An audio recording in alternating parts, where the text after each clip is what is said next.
Hi everyone, thank you for joining me today to talk about the STRC Resource Guide.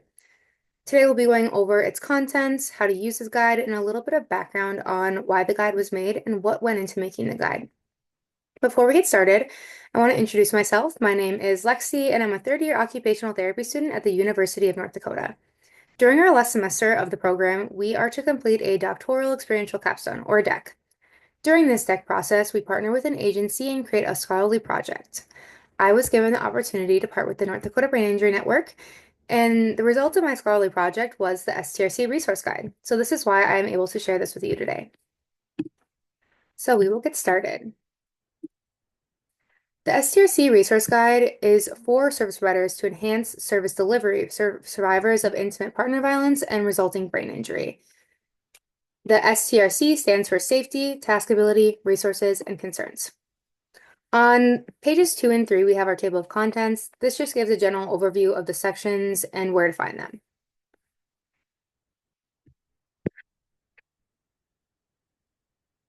So what does STRC stand for? Like I said, Safety, Taskability, Resources, and Concerns. This acronym was chosen because each of the letters represents an area of need for survivors of IPV and resulting brain injury. This was found through a literature review and a follow-up needs assessment that was done once I was on site at the North Dakota Brain Injury Network. Additionally, using this name demonstrates use of Dunn's ecological model of human performance, which was the guiding model for this product. And more information can be found on the use of theory and models on page 9. So the purpose of this guide is to assist providers working with survivors of intimate partner violence, or IPV, who are also at risk for brain injury, or that will sometimes be shown throughout this as BI.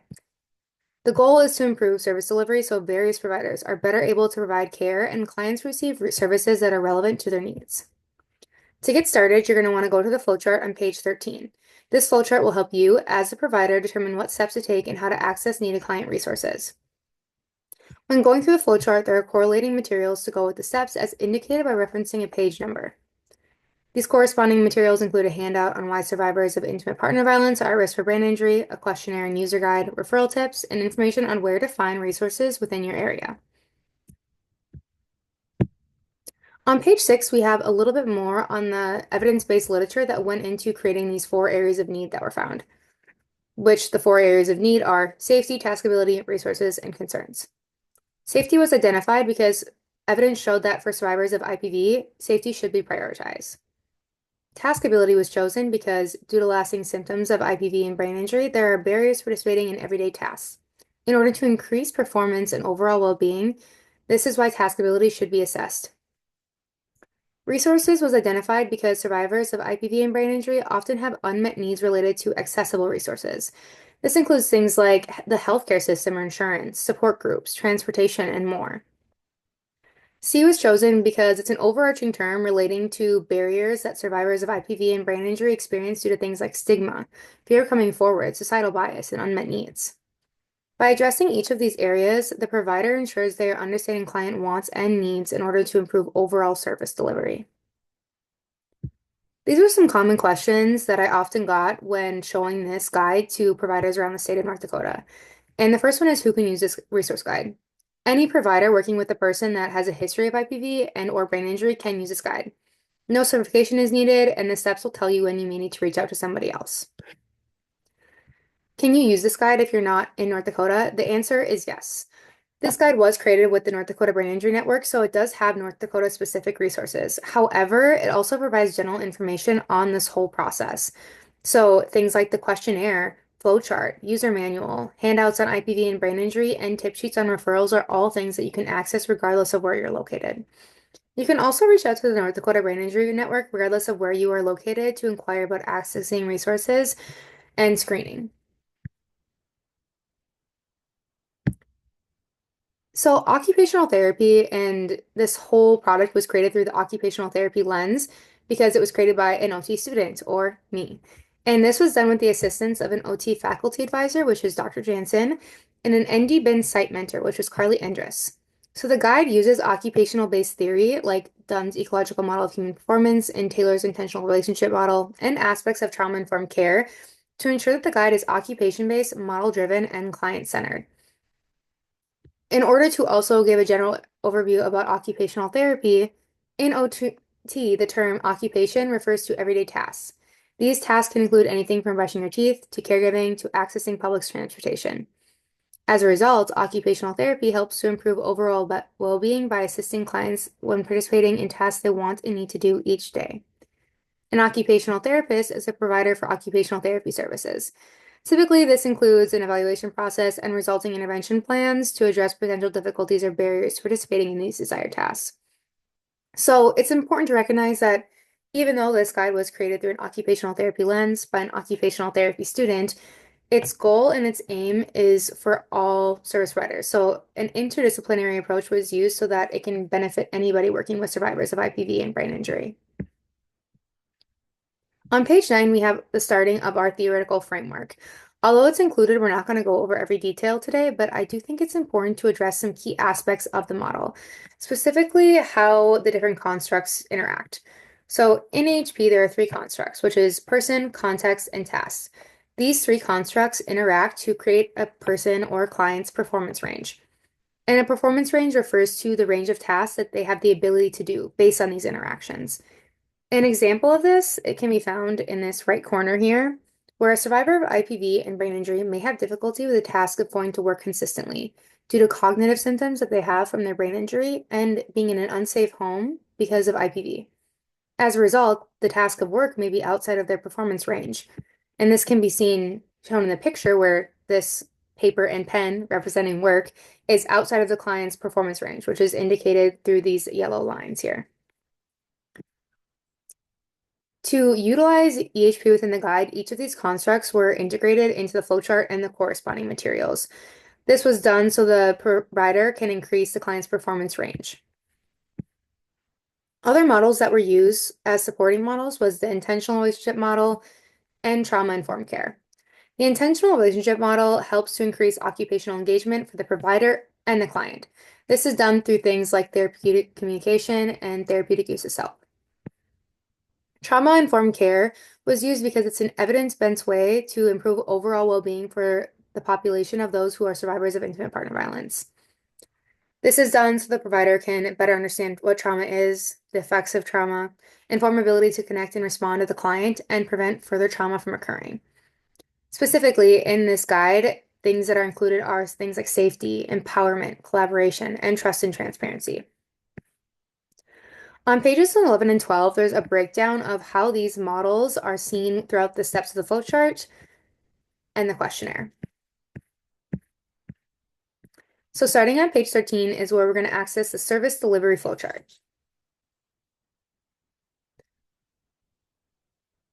So the flowchart includes steps in the service delivery process and pages for relevant supporting materials. On the bottom of the page, there's a key to show what colors indicate. So for red, this refers to clients that are survivors of IPV. Blue refers to clients who are at risk for brain injury. And purple is kind of when they mesh together, who are clients that are survivors of IPV and are at risk for brain injury. So what we're going to do, although there's a lot of little steps in between the five, we're going to go over the 5 main steps, and at the end of this, we will go over an example or a case study. So to get started, we have step 1, and that is building rapport. As a person who is a survivor of brain injury and or IPV, they may have gone through and probably did go through hardship at their life. To build this relationship between the client and provider, it's essential in making the client feel like they can open up and feel safe in this environment. Here's where the IRM really comes into play through things like therapeutic communication. Step 2 is confirming the reason the client is requesting services. So this helps you, as a provider, get a bit more background information on why the client is here and what their wants and needs are. This will also help to make sure the client feels like they're being heard and understood. During this step, you're going to go over maybe what constitutes brain injury screening and if your client may be benefiting from that in some way. So you may use handouts on what brain injury is, what IPV is, and why those who are survivors of IPV are often at risk for brain injury.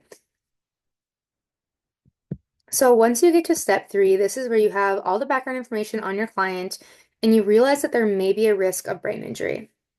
The next step to take based on evidence and North Dakota Brain Injury's current service delivery process is screening for brain injury. This is just a screen and is not a diagnosis. It's used to see if further evaluation and services are needed and also to gain a little bit of insight on the client's current symptoms and what they're experiencing. This is also where you may ask your client if they have a history of IPV if you're a brain injury provider. And whether you are a provider for IPV or brain injury, this is where the STRC questionnaire, which we'll discuss in a little bit, will become really beneficial because that'll cover whether the client can rate their needs related to safety, taskability, resources, and concerns. You can help the client prioritize what steps to take and ensure that these evidence-based common areas of need that are often a barrier are covered and discussed. So then we take to step 4, where we analyze and discuss results with the client. This will help the client understand how you came to the conclusions that you did, and it makes them feel like they're a part of the process. It's really important to understand that this is a client-driven process, so the client deserves to know what's going on and understand what's going on. Lastly, you will take your next steps as a provider within your organization and also make any recommendations and referrals that you may need. Here's where you may need to access things like brain injury or IPV resources or the handout on recommendations and referrals.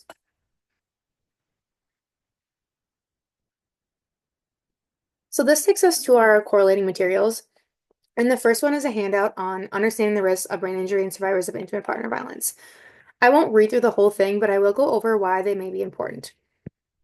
So this first one goes over what is brain injury, and this can be really beneficial if you are a provider relating more to the intimate partner violence side of things, and you need to know what is this and how can it occur, and when I should maybe look for brain injury screening.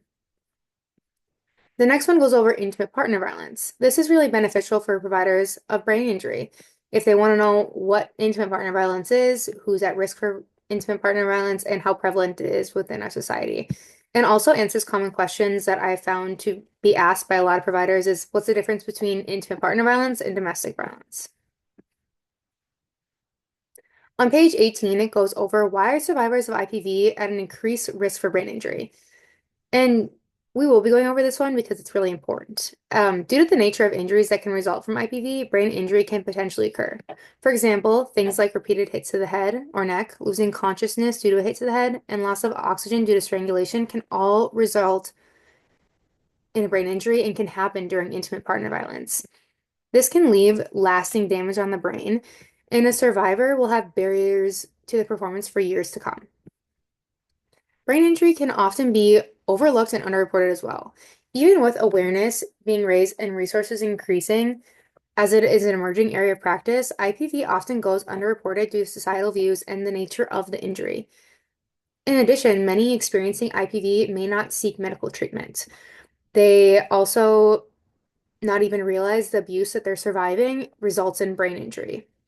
And they don't understand when years down the road they never got treated for this. They don't understand where these symptoms are coming from, and they may be scared to come forward.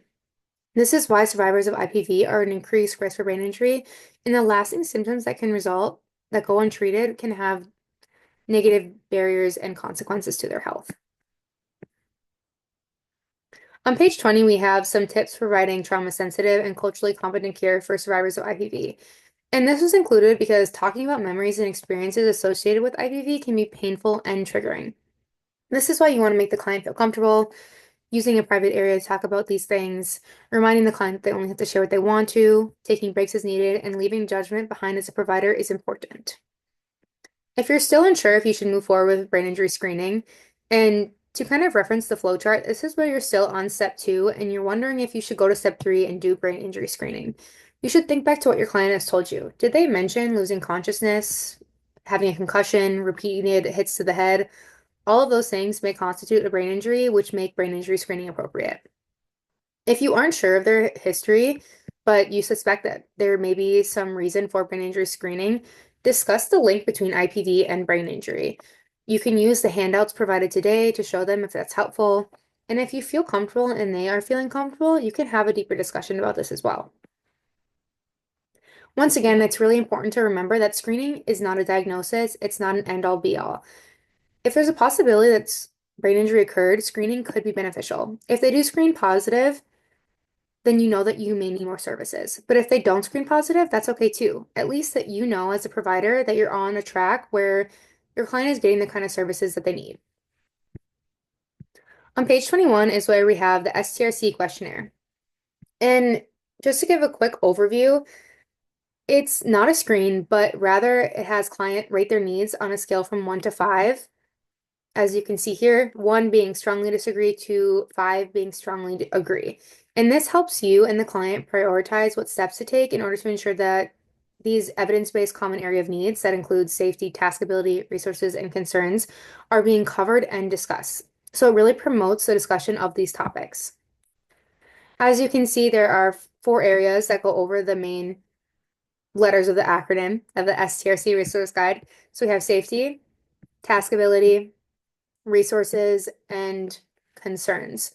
So each of these areas will be representative of their name. So concerns is I'm scared to ask for help, while resources is I have difficulty getting access to medical care, or just one of the question examples.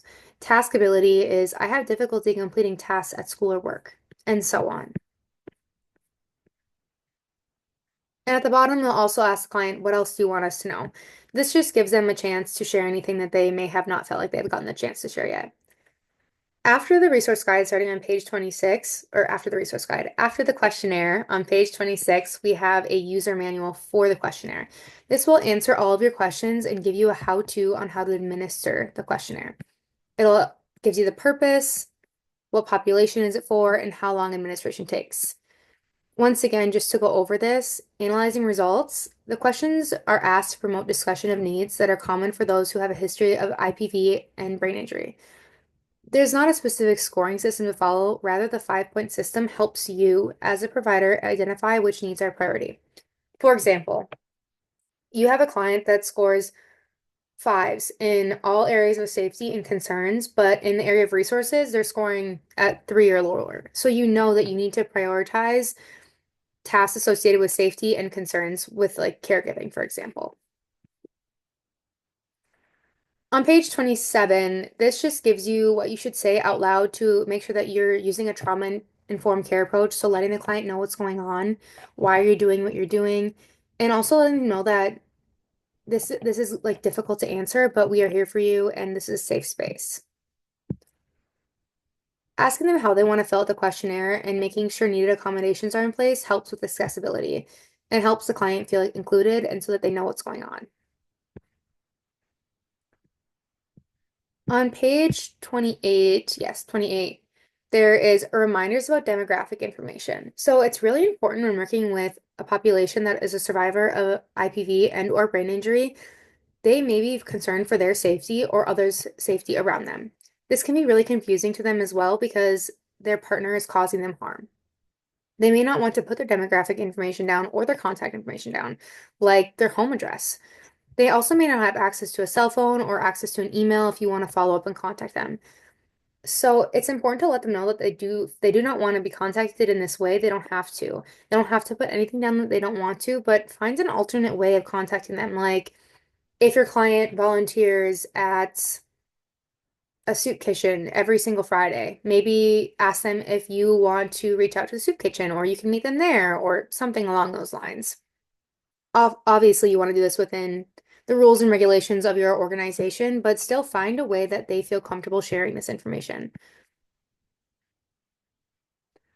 Upon completing the questionnaire, and depending on the results of the brain injury screening, you're going to provide recommendations, referrals, and next steps. So on page 29, we have a tip sheet on making referrals, recommendations, and next steps.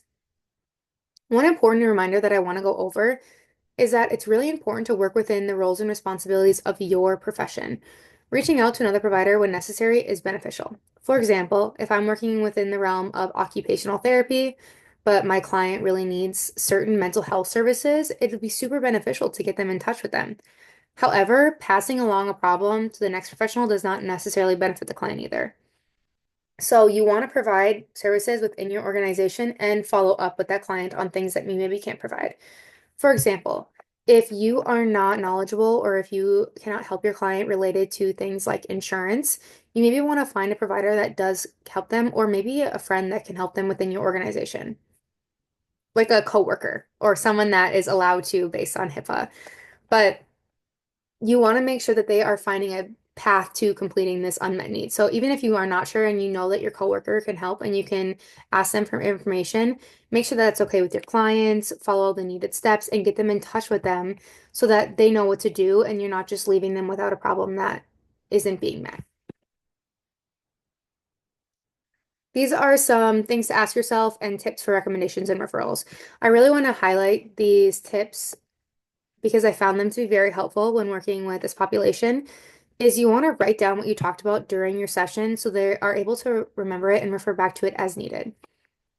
Write down each step that they have to follow. For example, if you are giving a recommendation or referral to another agency or provider, write down, call this number because you want mental health services.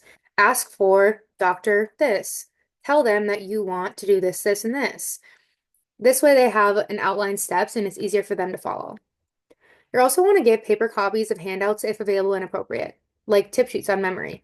For example, at the North Dakota Brain Injury Network, we have different tip sheets that we can give clients based on the difficulties and symptoms that they have. For example, if the client is having trouble with something like attention, we have a tip sheet on attention that we can go over and discuss with them. Page 30 is really beneficial for providers that are working more on the intimate partner violence side of things. It's looking at where do I even start with brain injury referrals or who do I go to?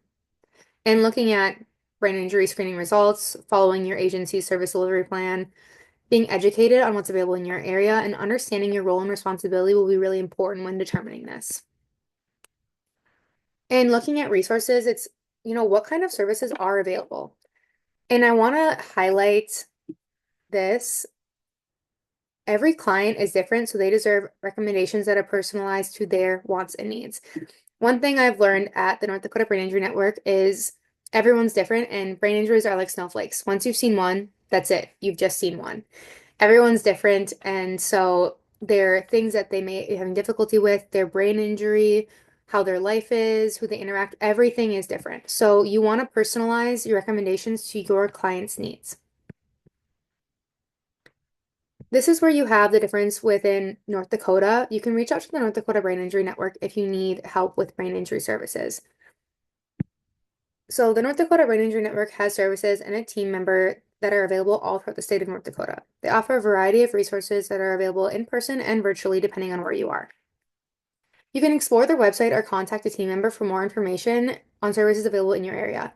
And that contact information is right at the bottom left-hand side of the screen. If you are outside of North Dakota or even the US, the North Dakota Brain Injury Network is available to assist people wherever you are. Many US states do have some type of brain injury organization, so it's important to get in touch with them and see what services they can provide in your area. If you do not have an organization in your state or you're not sure where to look, you can also reach out to local hospitals, government agencies, universities, and they may be able to provide you with more information. The next handout we have is on IPV resources. And this handout includes a chart, which here's a little preview, but we'll get to that in a second here. And this contains information about resources specific to North Dakota. Once you reach out to the desired organization, they'll be able to help you with things in your area. If you're located outside of North Dakota or the US, look into what's available in your community or nearby. A lot of IPV or domestic violence organizations will serve a couple different counties, so even if it's not within your direct city, you can still reach out to them. You can also reach out to local hospitals, universities to find more information. And once again, in most states, they do have some type of organization, so reach out to them as if you can and as you can. Once again, just to highlight it, be knowledgeable about what is available in your area. The more informed you are, the better you are able to give culturally competent, evidence-based, and client-centered care. We also have at the bottom of the page a stop and just a note that IPV can be dangerous situations, and if it's an emergency, the client or you should contact 911.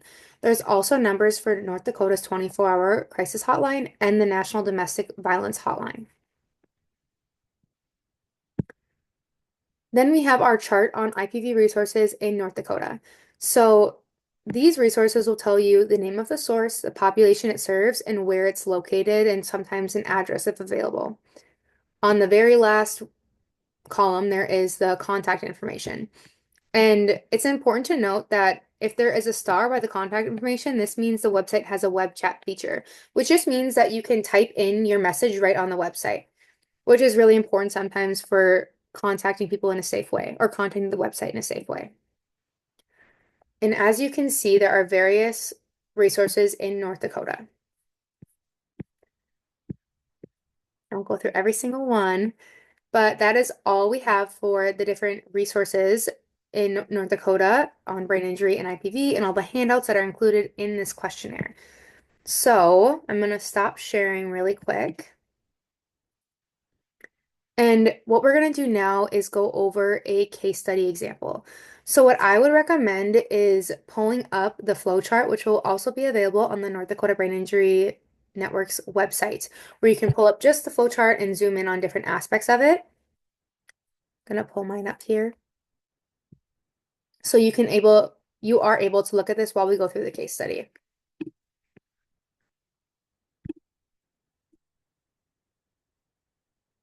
All right, so here we go. So the STRC resource guide, we're going to give an example on how to use the flowchart. So here is our case study. You are working with the North Dakota Brain Injury Network, and once a month you go to the Northlands Rescue Mission to offer brain injury screening. If you don't know, Northlands Rescue Mission, or the Mission, is a homeless shelter in Grand Forks, North Dakota. Your first potential client of the day is a 35-year-old woman named Pat. She tells you that she has been living at the mission for 1 month and is 2 months sober. She says that she wanted to meet with you because she thinks she's going crazy and she's having all these issues with her emotions being out of whack. She also says she's having a hard time keeping a job because of this. She also mentions that her ex-husband used to hit her in the face all the time and she suspected that something was going on up there. So the reason that I use things like her saying she's going crazy and she's out of whack and she said there's something wrong going on up here is because clients may not understand that there is something specifically wrong related to a brain injury. They don't have these specific terms, and oftentimes they'll use things like this. And you have to use your knowledge and understanding of brain injury to determine maybe if brain injury screening is the right choice to make. So if you go to your flowchart, we're going to start with step one, which is building rapport. Like we said, this starts from the moment your sessions with the client starts until the end. Ask them how you are. Ask them if they want to go to a private area, introduce yourself, explain what you do, whatever profession you do. So, for example, if I go to the mission and I say, "Who wants to do free brain injury screening?" They're like, "What is that? Why are you here? Who are you?" So, explaining those things and smiling, making them feel comfortable, letting them know it's a safe space, all helps to build that relationship. So when Pat would come in, I would ask Pat how she's doing. I would ask her if she wants to go to a private area. I'd maybe set it up if I'm doing screening with her to make sure that there is a private area for us to go to. The second step is confirming the reason for services. So although Pat gave us information on why she came with you or wanted to do the screening, ask again to confirm. And so I would say, Pat, will you let me know a little bit more about why you wanted to do the free screening today? And she would let me know, well, I feel like my emotions are out of whack. I'm having trouble with attention and I can't keep a job. And this will just tell us a little bit more about her history and what she's feeling. So if you're looking at your flowchart, the client would be requesting services related to brain injury. So we're going to go to that right and go to that blue box. Then we're going to go through the flowchart steps in between the 5 main steps to and access corresponding materials as needed to learn more about IPV, brain injury, and the link between the two if needed. And I would ask Pat if she has received brain injury screening before, and she says that she hasn't. And so the next box that I would go to says, are you trained in certified brain injury screening, and is it available to you? I would say yes, because as I work for the North Dakota Brain Injury Network, I am trained in screening and I have it available and I'm able to log in and do it right there. That would lead me to step 3, screen the client for potential brain injury. Once again, it's important to remember screening is not a diagnosis, only a way to determine if more evaluation or services are potentially needed. It's also a way to learn more about their current symptoms and previous history. This is also where more information may come out about IPV. So when you're going over their history during screening, they may tell you of experiences that they've had. So this would lead us to that purple box where it says, does the client have history of IPV? And I would say yes, because while we were talking about her history and whether or not she has experienced things like repeated blows to the head, she tells me that her ex-husband often would do this to her, and she thinks that it might have caused damage to her brain. So I would go to yes, and I would complete the additional IPV specific questionnaire. This is the STRC questionnaire, and I would first ask Pat if she is willing to take the time to do it with me, if she wants to do it, and I would let her know what it is, why we're doing it, and I'd follow those user guide or the implementation guide that's available along with the questionnaire. Now that we've completed screening and we've done the STRC questionnaire, I want to go to step 4 and analyze the results and discuss them with the client. So I'd first ask, what does brain injury screening say? And what are areas of priority on the STRC questionnaire, since that are both things that we did during the screening process. When I look at the STRC questionnaire, she scored higher in the concerns and resources section. And while I was telling her this and showing her what this meant, this led us to a discussion about mental health services and support groups. Pat tested positive for a risk of brain injury. This means that her history indicated that she might be at risk for a brain injury. And so we did a resulting symptom inventory, and she had troubles in the areas of organization, attention, and emotional regulation. So I would let her know that that's what the conclusions of the screening said, and I would explain how I came to that conclusion and ask if this matches what they feel their current needs are. So I would say, this is what we found, this is what it means, and do you feel like this is representative of how you are feeling? This would then take us to step 5, where we do recommendations, referrals, and next steps. So depending on my role as a provider, I will take the next steps that are part of my organization's and profession service delivery process. For me, this means that I would go over her different symptoms and I'd provide her with necessary tips and tricks like handouts that I could use to assess those different symptoms that she's experiencing. So if I go back a second, it says that she had troubles of organization, attentional, and emotional regulation. She would then tell me I'm having trouble with these areas, and I would give her these tip sheets. I would also, since we had a discussion based on the STRC questionnaire, that she wanted some mental health services. I would help her get in touch with maybe mental health and counseling services and support groups that she could attend.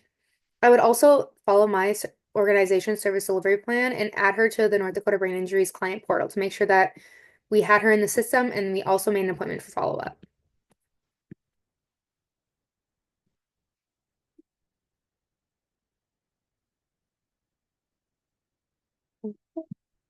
Back to the resource guide.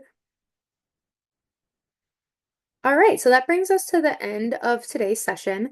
I just wanted to say thank you for listening, and I appreciate the time that you spent doing so. Please contact the North Dakota Brain Injury Network for questions, comments, and feedback. There is contact information, I'll zoom in on it, right at the bottom here. And we also have all of our APA references listed on here as well as the Canva licensing agreement, which allows us to use Canva for scholarly projects. Once again, thank you so much for listening to an introduction to the STRC resource guide. Please reach out, like I said, if there are any questions, comments, and concerns. Thank you.